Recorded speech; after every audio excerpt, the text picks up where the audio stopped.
नमस्कार दोस्तों, past future classes में सभी मित्रों का हार्दिक स्वागत है। हम लोग पर्यावरण सब्जेक्ट का टॉपिक देख रहे थे जो चल रहा था यात्राएं। जो टॉपिक का नाम था वो यात्रा से रिलेटिव था और उसके बाद तीर्थयात्री चला। तो तीर्थयात्री में हम तीर्थयात्री का वीडियो देखें पिछले वीडियो में, और उसके बाद क्या था तो यात्रा के साधन था, और फिर आया था रेल मार्ग, और उसके बाद हम लोग देखिए एक आया है वायु मार्ग। तो वायु मार्ग से मतलब हम आज का वीडियो स्टार्ट करते हैं, और ये पर्यावरण का लास्ट वीडियो होगा, पर्यावरण अध्ययन का लास्ट वीडियो होगा, जो सीटेट के एग्ज़ाम के लिए सबसे बेस्ट साबित होगा। आप लोग जो पिछले वीडियो आप लोग नहीं देखे हैं तो एक से लेकर के हमारा 12-13 एपिसोड चला है, उसको जा करके प्ले लिस्ट में वीडियो पड़ा हुआ है, आप लोग देख सकते हैं। प्ले लिस्ट के माध्यम से सारा वीडियो मिल जाएगा, उसमें प्रैक्टिस सेशन भी मिलेगा पर्यावरण अध्ययन का, और फिर जो है CTP का, बाल विकास का। तो आइए इसके बारे में देखते हैं। वायु मार्ग पर चलते हैं। कह है क्या कि भारत में सर्वप्रथम वायु मार्ग का प्रयोग 1911 ईस्वी में किया गया था। वायु मार्ग का कब हुआ है प्रयोग, तो कह रहा है क्या कि 1911 ईस्वी में। ये सब क्या है हमारा, तो VVI पॉइंट चल रहा है अब एग्ज़ाम के लेकर के। तो सारा ये जो टॉपिक चल रहा है सब महत्वपूर्ण साबित होगा आपको एग्जाम में। आगे कह रहा है क्या कि इस वायु मार्ग का प्रयोग वायु डाक सेवा के रूप में किया जाता था। ये क्या करता था, तो डाक सेवा मतलब पत्र जो है, लेटर को पहुंचाने में इसका प्रयोग होता था। आगे कर है क्या कि यह सर्वप्रथम इलाहाबाद से नैनी के मध्य संचालित हुआ। कहाँ पे संचालित हुआ, तो इलाहाबाद से नैनी के बीच में चलाया गया। कौन, तो वायु का प्रचलन हुआ। आगे हमारा जो टॉपिक है वो है रेल टिकट पर विवरण। रेल टिकट के बारे में देखिए थोड़ा सा। कह रहा है क्या कि ट्रेन का नाम और उसका नंबर। रेल टिकट पे क्या लिखा रहता है, तो ट्रेन का नाम लिखा रहता है, किस ट्रेन से आप जाने वाले हैं, और उसका नंबर लिखा होता है कि ट्रेन का नंबर आप ये है। उसके बाद कह रहा है क्या कि यात्रा प्रारंभ करने वाले स्टेशन का नाम और यात्रा समाप्त करने वाली अंतिम स्टेशन का नाम होता है। जहाँ से आप यात्रा स्टार्ट करेंगे मतलब प्रारंभ करेंगे उसका नाम रहता है, और जहाँ तक आप जाएंगे उसका जो अंतिम वाला जो स्टेशन आपको पड़ेगा उसका नाम रहता है। तो ये टिकट पे ऐड किया हो रहता है। आगे करें क्या कि यात्रा का दिनांक व समय। यात्रा का उस पर दिनांक होता है, मतलब किस डेट को आप जाने वाले हैं और किस समय में आपका ट्रेन है, ये सब समय दिया हुआ रहता है। आगे कह रहा है उस पर बर्थ नंबर होता है, यात्री के लिंग होता है, मतलब मेल है या फीमेल है। उसके बाद उसका एज होता है, आयु लिखा रहता है कि कितना आपका एज है। इस तरह से आपका जो है टिकट तैयार होता है।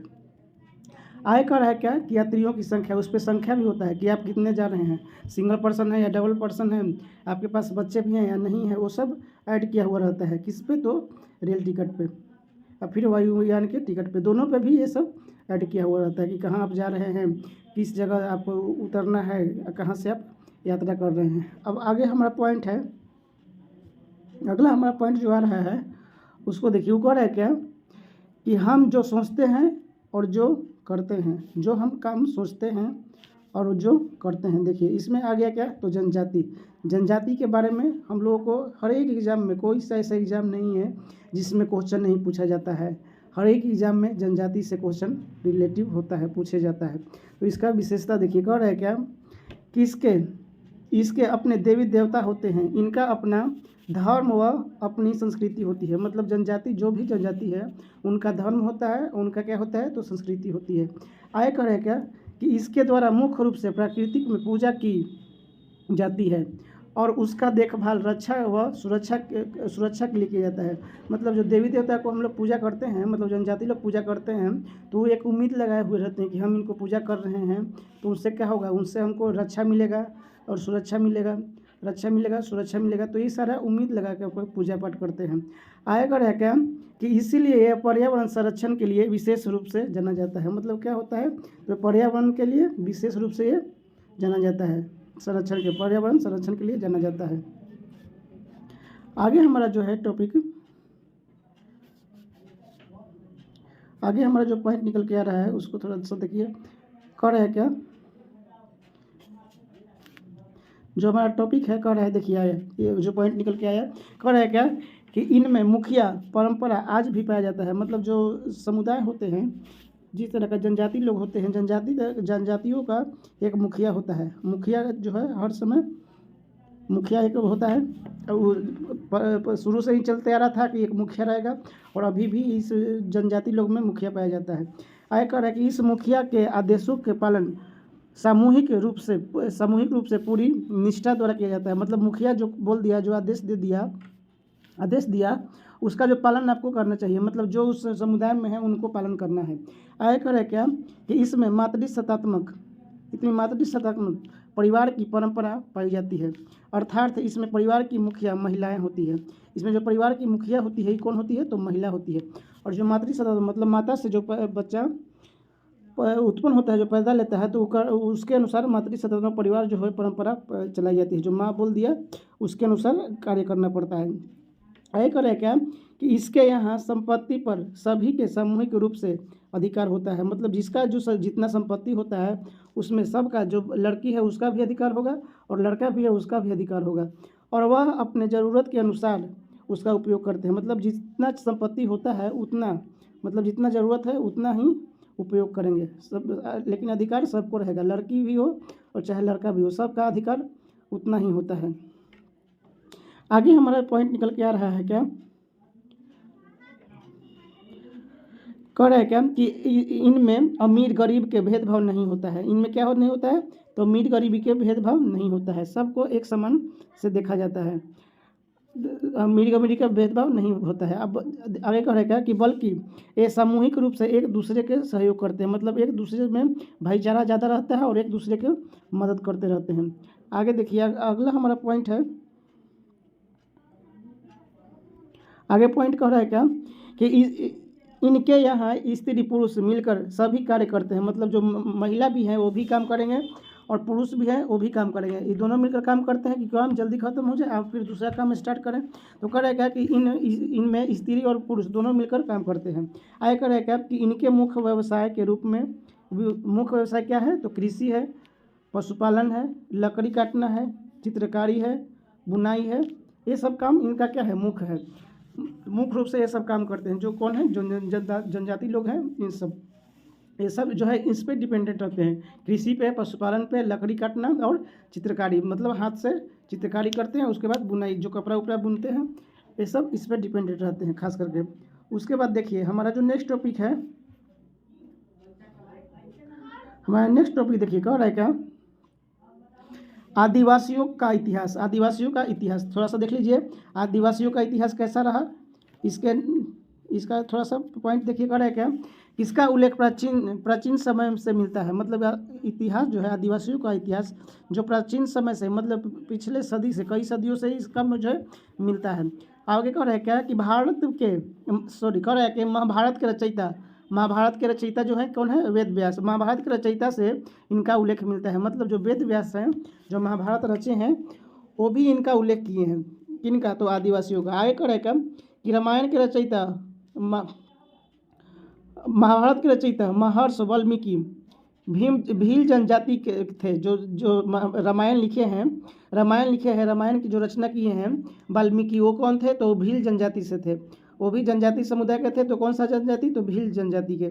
आगे कह रहा है रामायण में सबरी की जनजातियों को श्रेणी भी दी गई। रामायण आप लोग देखे हैं तो उसमें सबरी है, सबरी जो बैर जूठा करके रखती है, सबरी का भी जनजाति की श्रेणी में उल्लेख किया गया है। आगे कह रहा है कि महाभारत में एकलव्य भी जनजाति था। महाभारत में जो था एकलव्य जो था, जो अंगूठा अपना काट के दे दिया गुरु द्रोणाचार्य को, एकलव्य, वो भी क्या था, तो वो भी एक जनजाति था, जनजाति समुदाय का था। तो ये हमारा आदिवासी के इतिहास मिलता है ये सब इतना में।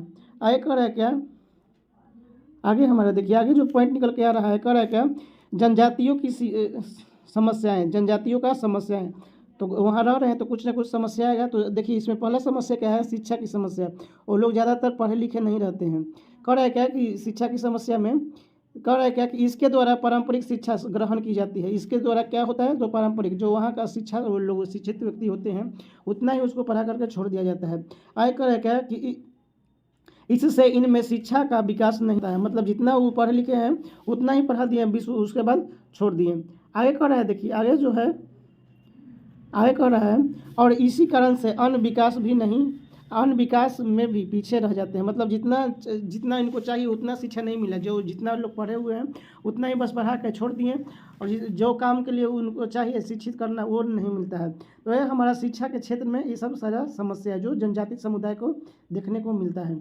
आगे हमारा जो पॉइंट है, आगे देखिए कह रहा है क्या, अगला पॉइंट जो कह रहा है क्या कि पारंपरिक शिक्षा के ही कारण इनका जो है जिस मैदानी भागों में नहीं पाया जाता है। मतलब देखिए ये लोग शिक्षित ज़्यादा नहीं रहते हैं तो इनका सम्मान जो है समाज जो है मैदानी भागों में नहीं पाया, मतलब सम्मान नहीं मिलता है समाज में। तो अशिक्षित रहते हैं, कम शिक्षित रहते हैं, तो इसको जो है समुदाय में नहीं सम्मान दिया जाता है। आगे कर है क्या, जंगल अधिकार में कमी, जंगल का जो अधिकार है उसमें भी कमी देखने को मिलता है। जंगल अधिकार में कमी, देखिए इसमें कह रहा है क्या कि सरकार के द्वारा बनाए गए विभिन्न नियमों ने इनके अधिकार को सीमित कर दिया है। मतलब सरकार जो नियम बनाया है कि उसी नियम में रहिएगा, उससे आप बाहर नहीं जाइएगा, बाहर जाइएगा तो आपको क्या होगा, मार पड़ेगा, फिर उसमें आपको कुछ जुर्माना भी लगेगा। तो इसमें करेगा कि सरकार के द्वारा बनाए गए विभिन्न नियमों में इनके अधिकार सीमित रहता है। मतलब उतने में वो रहेंगे, उससे फालतू नहीं। आए करेगा कि जिससे जंगल का उपयोग पूरी स्वतंत्रता द्वारा नहीं कर पाते हैं। मतलब जितना चाहिए इनको जंगल में जो स्वतंत्रता उतना नहीं कर पाते हैं। आयकर है कि जो आज इनकी प्रमुख समस्या बनी हुई है। सरकार के नज़र में आ गया है जंगल, तो जंगल जो है सरकार के कस्टडी में आ गया, तो सरकार जितना चाहेगा उतना लकड़ी कटवाएगा, ज़्यादा नहीं कटवाएगा, और इससे क्या होता है, ये पर्यावरण दूषित होता है। तो एक और है क्या कि जंगली लोग जो आदिवासी लोग हैं, आदिवासी के जंगले में रहते हैं, तो उनके लिए क्या हो गया, एक तरह से ये समस्या उत्पन्न हो गया कि सरकार जो चाहेगा वो करेगा। आगे हमारा है क्या, विस्थापन की समस्या। विस्थापन, देखिए विस्थापन क्या होता है इसके बारे में थोड़ा सा देखिए। कह रहा है क्या कि विस्थापन जो है समय समय पर होने से ये अन्योन्य समस्याओं का सामना करता है। मतलब विस्थापन जो है कह रहा है समय समय पर होने में वो जो है एक जगह से दूसरी जगह होते हैं, मतलब चलते हैं, तो ये क्या होता है, एक तरह से समस्या उत्पन्न होता है। आयकर है क्या कि इनके भोजन में परिवर्तन आ जाता है। मतलब एक जगह हमको अच्छा खाना मिला, फिर उसके बाद दूसरे जगह जाएंगे तो दूसरा खाना मिलेगा, तो क्या हुआ, खाना में कुछ चेंजिंग आएगा। कोई ज़रूरी नहीं कि जहाँ रहेंगे वहाँ हमको अच्छा खाना मिलेगा। तो यही कर है क्या कि जनजाति लोग का यही एक कारण है कि एक जगह रहेंगे तो वहाँ पर अच्छा खाना मिलता है, फिर दूसरे जगह जाएंगे तो थोड़ा सा खाने में समस्या हो जाता है। तो एक क्या है, एक तरह से समस्या है। आयकर है क्या कि इनके रहन सहन और संस्कृति में बदलाव आ जाता है। इनके रहन सहन में भी क्या आएगा, रहन सहन और संस्कृति, मतलब वहाँ जहाँ जगह चेंज करेंगे तो उसी के माहौल में ही ढलना चाहेंगे ना, तो इसीलिए उनको जो है ये समस्या उत्पन्न होने लगता है। आगे हमारा देखिए, आगे जो पॉइंट है कर है क्या, देखिए आगे जो हमारा पॉइंट है कर है क्या, प्रमुख जनजातियाँ उनके निवास। देखिए जनजाति यहाँ पे प्रमुख जनजातियाँ और उनके निवास, ये आप लोग के लिए एकदम VVI है, आप लोग याद रखिएगा, VVI एकदम टॉपिक चल रहा है। ये हर समय क्वेश्चन आपको ये राइज होता है, एकदम गांठ बांध के रखिए। कोई भी एग्ज़ाम हो, CTET हो, UP टेट हो, RET हो, H टेट हो, हरियाणा टेट जिसको बोला जाता है, ये सब में आप लोग को देखा जाएगा। देखिए कह रहा है क्या, चागप्पा क्या है, तो ये जनजाति है, तो कहाँ पाया जाता है, लद्दाख में पाया जाता है। यही गद्दी क्या है, तो ये जनजाति, ये कहाँ पाया जाता है, तो हिमाचल प्रदेश में। यही इस तरह का क्वेश्चन बनेगा। उसके बाद क्या है, थारू कहाँ के जनजाति है, तो उत्तर प्रदेश और उत्तराखंड, ये दोनों राज्य में मिलते हैं थारू। उसके बाद देखिए गोंड कहाँ के हैं, तो छत्तीसगढ़ में कौन पाए जाते हैं, तो गोंड पाए जाते हैं। अब आगे देखिए मीना कहाँ का, तो राजस्थान का। ये सब जनजाति हैं और इधर राज्य कहाँ पाए जाते हैं, ये सब दिया हुआ है।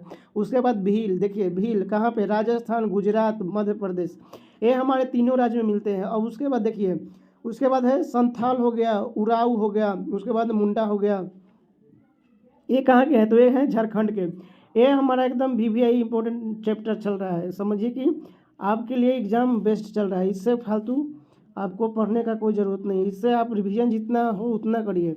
आगे देखिए, आगे कर रहा है खोंड जो देखिए, खोंड कहाँ के हैं, खोंड जो है ये उड़ीसा राज्य में ये खोंड जनजाति पाए जाते हैं। तो ये जनजाति से इतना जो पॉइंट बनकर आया था उसको शॉर्ट करके हम आप लोगों को बीच में लाए हैं। अब देखिए आगे चलिए, आगे क्या है, आगे हमारा जो पॉइंट है कह रहा है क्या,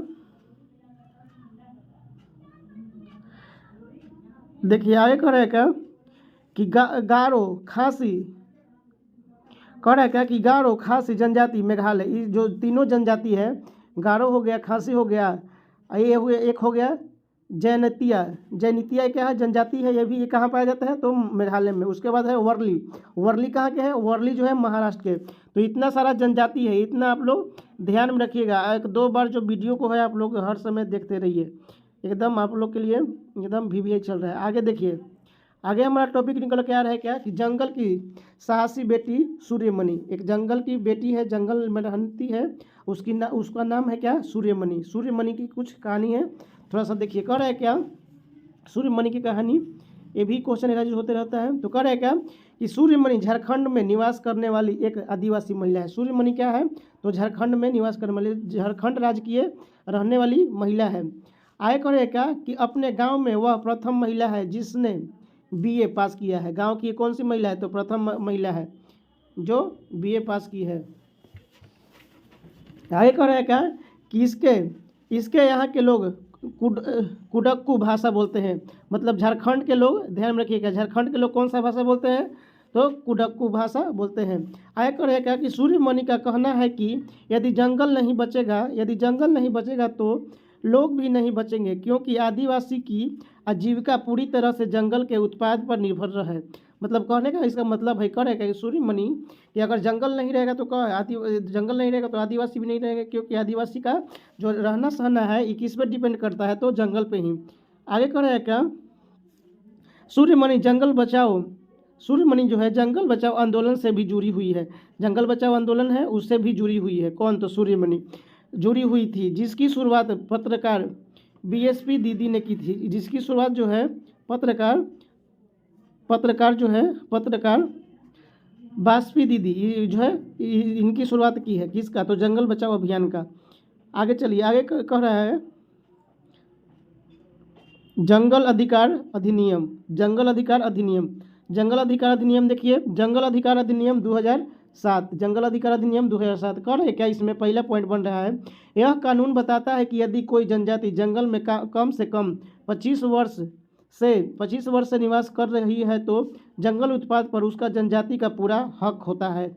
मतलब ये अधिनियम है, ये एक्ट में लिखा हुआ है कि 25 वर्ष हो गया है, 25 वर्ष से कम से कम 25 वर्ष वहाँ रहना चाहिए जंगल में, तो उसका अधिकार हो जाता है कि हम जंगल हमारे कब्जा में है, हम जो चाहे कर सकते हैं। आगे कह रहा है हाँ, लेकिन क्या, नियम कानून के कायदे में। आगे कह रहा है क्या कि इस अधिकार की रक्षा आदिवासियों के ग्राम सभा द्वारा किया जाता है। मतलब ये अधिकार जो होता है किसके द्वारा है, तो ग्राम सभा के आदिवासियों के द्वारा। मतलब गाँव में ग्राम सभा बैठक होता है, उसके अनुसार होता है। आगे देखिए, आगे हमारा जो पॉइंट कह रहा है क्या, एक अनोखी खेती, टीन खेती। देखिए टीन खेती के बारे में थोड़ा सा देखिए। यह कह रहा है क्या कि यह अनोखी खेती भारत में पूर्वोत्तर राज्य मिजोरम में आदिवासी के द्वारा किया जाता है। किसके द्वारा किया जाता है, तो आदिवासी के द्वारा। किसकी खेती, तो टीन खेती। यह क्या कह रहा है कि यह झूम कृषि का ही एक प्रकार है। मतलब झूम खेती होता है ना, झूम कृषि, उसका ही एक प्रकार है। कौन सा प्रकार है, तो टीन खेती। ये सब हमारा पॉइंट है। आगे देखिए, आगे हमारा जो आ गया अगला पॉइंट हमारा जो बन क्या रहा है, देखिए वो है क्या, कह रहा है क्या कि इसमें एक टीन बीज बोने बराबर भूमि का आवंटन किया जाता है। मतलब इतना हम लोग भूमि देखेंगे, इतना भूमि को हम लोग खोदेंगे कि जिससे क्या होगा, एक टीन बीज उसमें बो सके, एक टीन बीन बोने की आवंटन किया जाएगा। मतलब एक ही टीन, हम उससे ज़्यादा नहीं, एक टीन मतलब नाप लिए, छोटा सा भी टीन लेंगे, बड़ा सा भी टीन लेंगे, तो उसमें हम उतना ही नापेंगे और उतना ही हम उसको बोएंगे।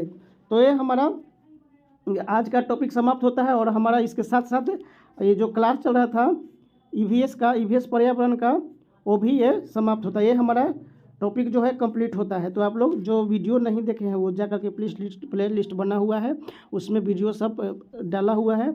आप लोग अच्छे से तैयारी करिए। जिनका एग्ज़ाम अभी बचा हुआ है उन भाइयों के लिए एक सुनहरा अवसर है, एकदम फ्री ऑफ कॉस्ट आप लोगों को ये सारा मटेरियल दिया जा रहा है हमारे चैनल के माध्यम से। हमको जितना सहयोग मिलेगा हम उतना आप लोगों को हेल्प करेंगे। आप लोग अच्छे से चैनल को सपोर्ट करिए और अच्छे से पढ़िए। और आज का वीडियो यहीं समाप्त होता है और इसके साथ साथ ये हमारा पर्यावरण अध्ययन भी समाप्त होता है। Thank you for watching video.